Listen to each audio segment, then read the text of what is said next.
आइए बच्चों, प्रकाश से संबंधित एक महत्वपूर्ण क्वेश्चन को जानते हैं जो प्रकाश के तरंग सिद्धांत के अंतर्गत NCERT बुक से लिया गया है और ये लघु उत्तरीय प्रश्न है। ये भारतीय वन बुक में भी मौजूद है जिसका क्वेश्चन नंबर 4 है।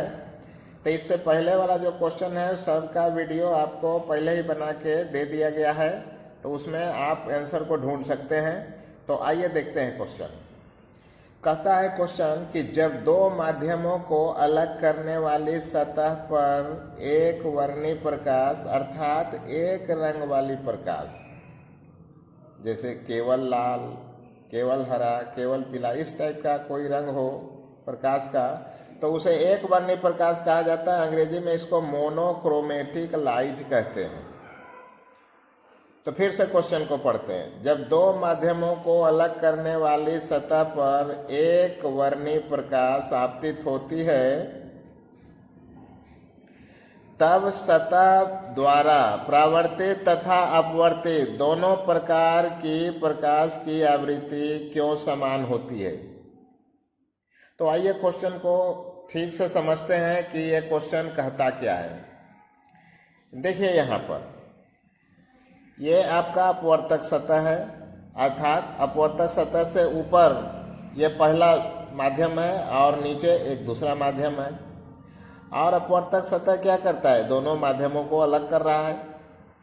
मान लेते हैं कि पहला विरल माध्यम है और दूसरा सघन माध्यम है, तो विरल माध्यम से ये प्रकाश जो है ये आपतित हो रही है। प्रकाश किरण के रूप में भी दिखा सकते हैं और उसको तरंग मानते हैं तो तरंग के रूप में भी दिखा सकते हैं।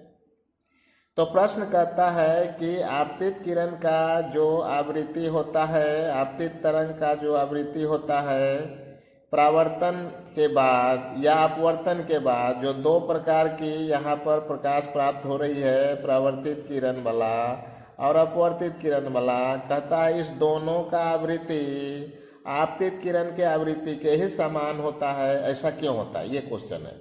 मतलब ये आपतित किरण, परावर्तित किरण और ये अपवर्तित किरण, तीनों की आवृत्ति समान क्यों होती है, ये क्वेश्चन है। तो आइए इसका उत्तर हम लोग जानते हैं कि उत्तर को हम लोग कैसे लिख सकते हैं। तो यहाँ पर देखिए, यहाँ पर जो आपतित किरण है इसकी कुछ आवृत्ति होगी। आपतित किरण अपने साथ प्रकाश ऊर्जा को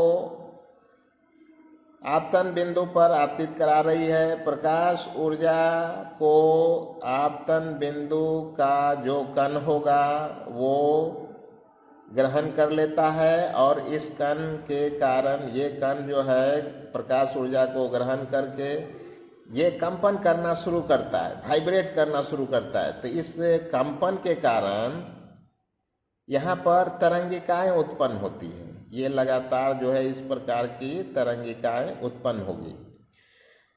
तो चूंकि सेम अर्थात एक ही कण के कंपन के द्वारा परावर्तित किरण भी उत्पन्न हो रहा है और अपवर्तित किरण भी उत्पन्न हो रहा है, इसीलिए इन दोनों प्रकार के किरणों की जो आवृत्ति है वो वही होता है जो आपतित किरण का होता है।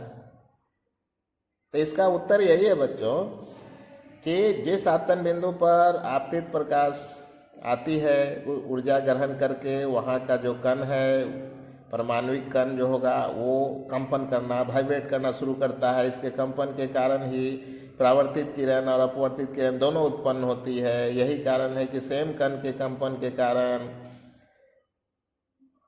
दोनों प्रकार की तरंगें उत्पन्न हुई है। इसीलिए दोनों तरंगों का अर्थात परावर्तित किरण वाला तरंग और अपवर्तित किरण वाला तरंग, दोनों प्रकार के तरंगों का वही आवृत्ति होगा जो आपतित किरण के तरंग का होगा।